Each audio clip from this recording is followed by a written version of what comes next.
Ustaz Nur Hidayat SAG. Pada beliau kami haturkan sallallahu ala Muhammad.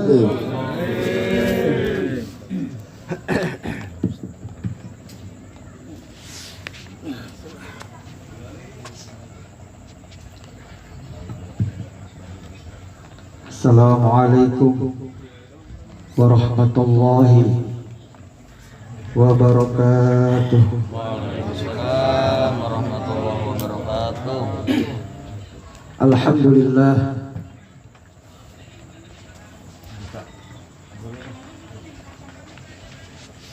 alhamdulillahilladzi atqana al-masnu'at wa fatara al-mawjudat wa amata al-ahya wa ahya al-amwat.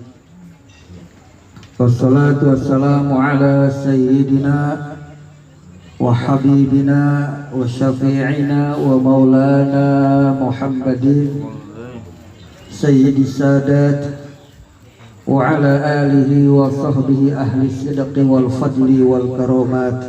Amma ba'd. Qala Allah Ta'ala fi muhkami tanzilihi wa huwa asdaqul qailin.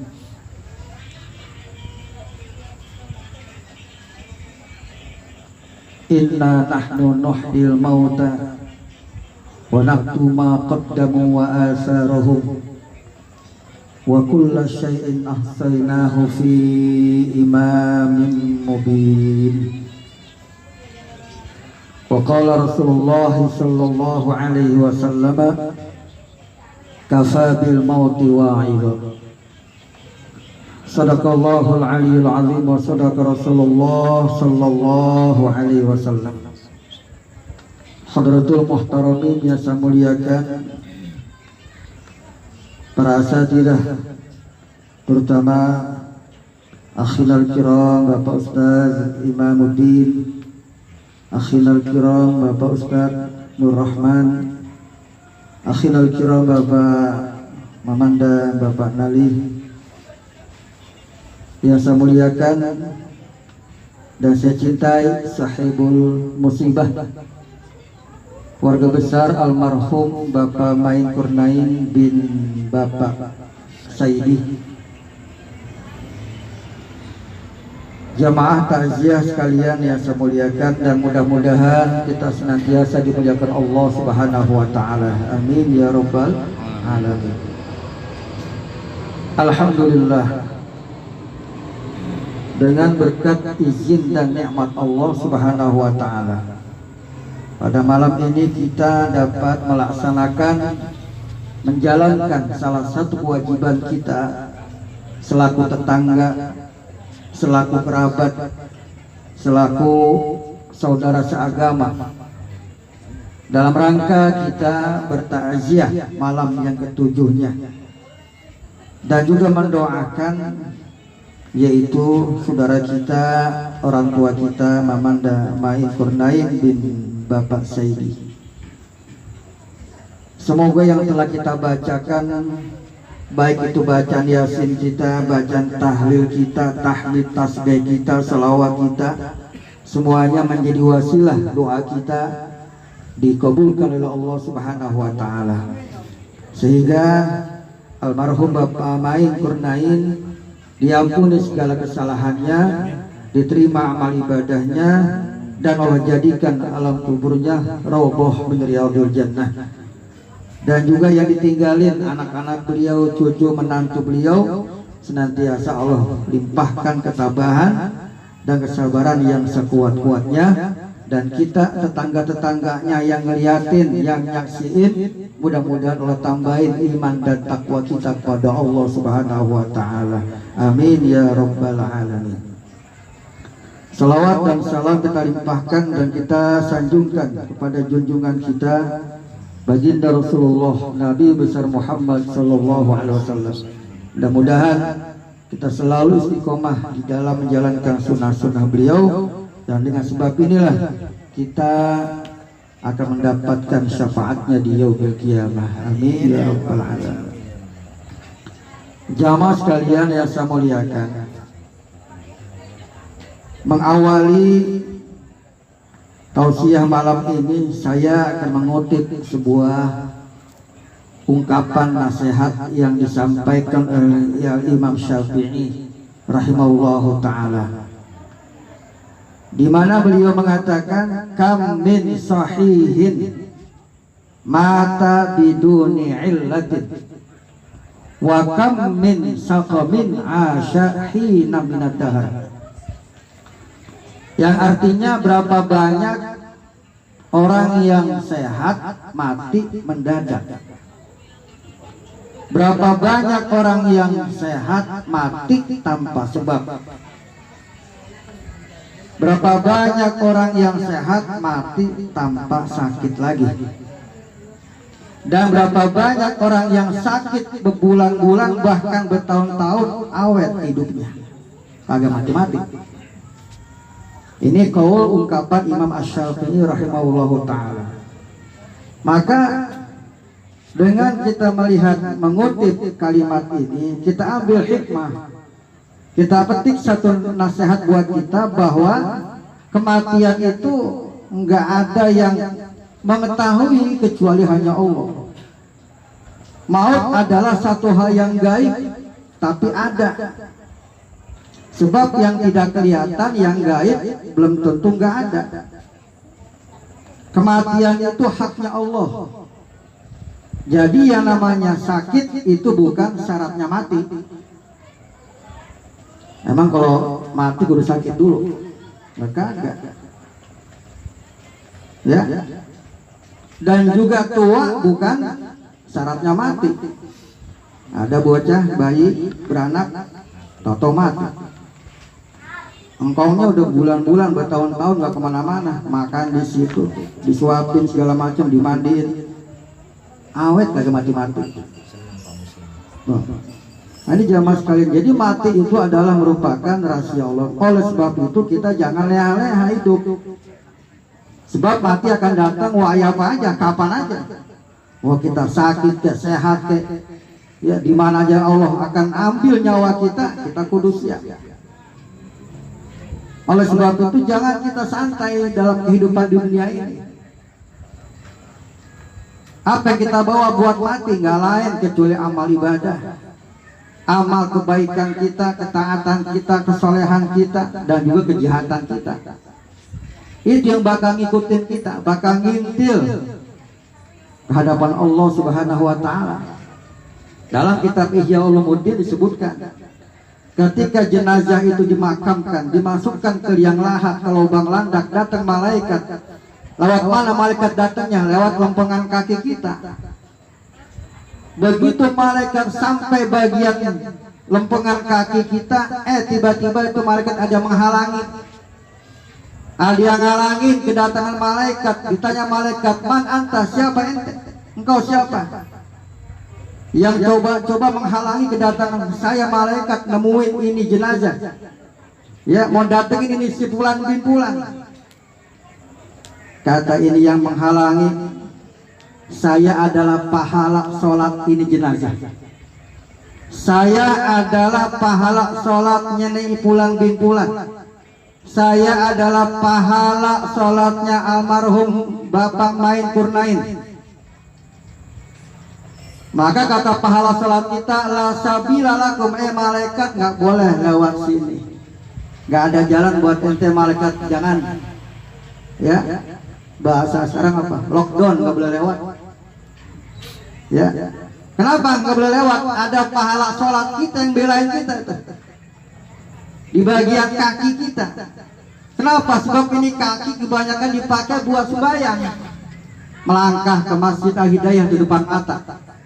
Ya, banyakin Pak kaki buat melangkah ke masjid, sholat berjamaah, apalagi bapak-bapak laki-laki.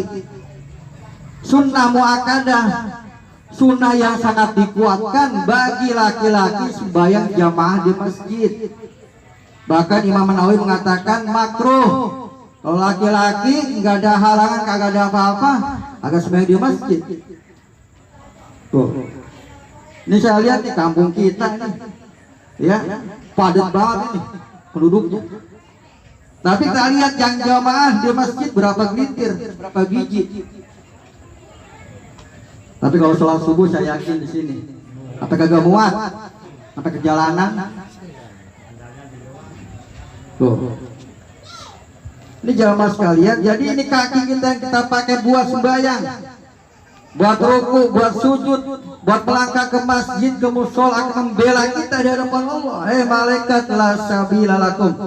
Ini kata pahala sembahyang kita, Pak. Nah, bagaimana kalau kita enggak ada pahala sembahyang? Ya, 5 waktu kagak, apalagi yang sunnah mah bolong. Seadanya kita hidup di dunia nggak dipakai buat sembahyang sama sekali. Naudzubillah min dzalik. Nggak pernah nyampe ke masjid, nggak pernah sujud ke hadapan Allah Subhanahu wa taala. Naudzubillah min dzalik. Nah, pahala sholat nih kita rapin sembahyang kita, Pak. Yang kedua, kemudian malaikat pindah kemana? Begitu dilihat bagian kaki ada pahala sholat kita, itu malaikat pindah ke lempengan kepala kita. Begitu sampai bagian kepala kita ada lagi yang menghalangi. Malaikat la sabila lakum, nggak boleh lewat sini malaikat. Kata malaikat, man anta, siapa kamu yang menghalangi aku akan datang ke jenazah ini? Saya adalah pahala puasanya ini jenazah. Saya adalah pahalanya puasa bulan bin bulan, pahala puasanya Bapak main kurnain di dunia. Beliau waktu hidup di dunia puasanya rajin, Ramadannya nggak pernah lewat, bahkan Senin Kamisnya dijalanin. Tuh nanti di dalam liang lahat Allah Subhanahu wa taala menjadikan pahala puasa kita sebagai pembela kita. Nah, kemudian malaikat pindah lagi kemana? Ke lempengan ke badan kita, kelewat bagian badan kita. Begitu sampai bagian badan kita ada lagi yang menghalangi. Malaikat la sabila lakum, nggak boleh lewat sini malaikat. Kata malaikat, man anta, siapa kamu? Saya adalah pahala hajinya ini bulan bin bulan, dan saya adalah pahala jihadnya ini si jenazah. Ada 2, Pak. Di lempengan badan ada 2. Kalau bagian kaki cuma sembahyang, pahala bagian lempengan puasa, kemudian bagian badan kita adalah ada 2 kekuatan, yaitu pahala haji dan pahala jihad.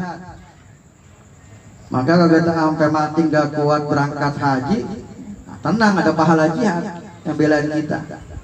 Apa pahala jihad? Jihad itu banyak, luas pemahamannya, pengertiannya banyak. Bukan hanya kita ngangkat senjata, ya, bukan hanya kita ngangkat senapan, ngangkat golok, bukan. Termasuk kita bapak-bapak berangkat pagi-pagi cari nafkah buat anak bininya, yang ngojek, yang dagang, yang ngajar, yang usaha, yang karyawan, semuanya berangkat. Itulah pahala jihadnya suami untuk mendapatkan nafkah yang halal buat anak dan istrinya. Apalagi pahala jihad kita datang ke pengajian, duduk di majlis taklim, man kharaja fi thalabil ilmi fahuwa fi sabilillah hatta yarji'a. Siapa yang datang ke majlis taklim, datang ke pengajian untuk nuntut ilmu, maka dia bagaikan di jalan Allah Subhanahu wa taala sampai dia pulang. Tuh, model kita mungkin pergi haji mungkin jauh dah, sekarang aja udah berapa tahun antriannya tuh ya, 20 tahun lebih. Udah kita yang kita andelin apa nih? Ya udah ngaji kita. Ini masih ada pengajian Ustaz Imamuddin yang ngajar kan tiap malam aja. Malam Senin. Alhamdulillah yang ngaji banyak. Lo coba itu, ya. Ini jamaah sekalian, ini jangan kita lewatin, yang kita sia-siain pahala ngaji, masya Allah.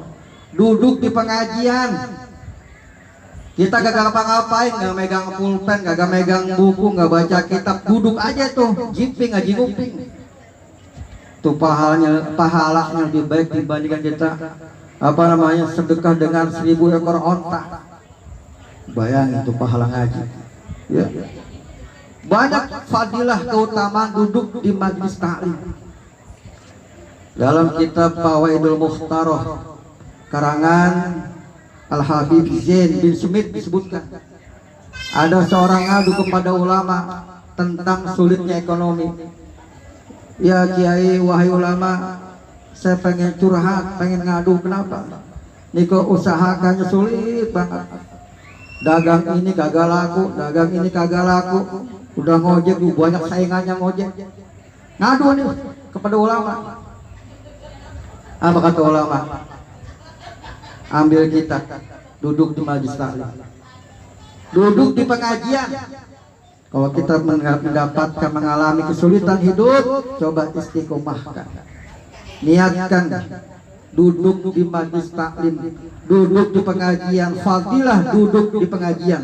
Allah akan mudahkan segala macam hajat-hajat kita. Tuh. Ya. Ini gimana kita pengen gampang usaha, jamaah kagak, ngaji kagak, masya Allah. Itu di sana Mas Dul di Pekayon. Kalau di sini kan insya Allah saya yakin wajah-wajahnya ahli ibadah semua tuh pada bercahaya semua mukanya, ada lampu. Nah, jamaah sekalian, ya. Memang di mana-mana namanya ngaji begitu, nggak kayak tontonan. Coba kau dangdutan, organ tunggal, wah lagi nyetem aja pada ngumpul. Gue nyetem doang. Coba pengajian sampai digeroi nama DKM, lo salawatan 20 kali balik yang datang atu di Pekayon Ustaz, kain begitu. Oh di sini mah lebih parah kali ya.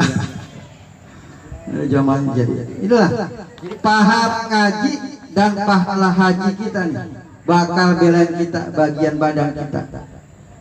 Lalu untuk malaikat pindah lagi kemana? Ke bagian tangan kita. Begitu pengen nyampe bagian tangan kita, ada lagi yang menghalangi. Hei malaikat, la sabila lakum, gak boleh lewat sini. Kata malaikat, man anta, siapa kamu? Saya adalah pahala sedekahnya ini jenazah. Saya pahala sedekahnya ini bapak main kurnain.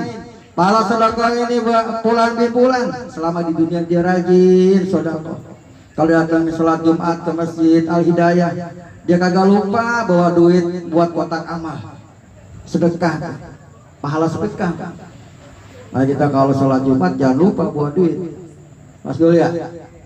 Ini kadang-kadang buat tasbih doang panjang banget, duit kagak. Ya, karena kan muter tasbih ngantuk. Tukang amal itu kagak tahu. Ya. Jangan lupa nih. Bismillah, saya niat ya Allah sedekah. Buat saya pribadi, buat orang tua yang udah meninggal dunia. Ini pahalanya yang saya niatin buat bapak saya masa itu sedekah. Cemplungin gocap catat. Ya, bini kita juga boleh. Tadi habis belanja pagi-pagi ada kembalian 50.000. Begitu lagi apa yang berangkat Jumatan, bang saya nitip bang sedekah buat bapak saya niatnya. Tuh laki yang soleh dibawa ke masjid, cemplungin kotak amal, mengamanat bininya. Untung lakinya soleh. Cuma kalau agak soleh gak sembahyang, duit kantongin.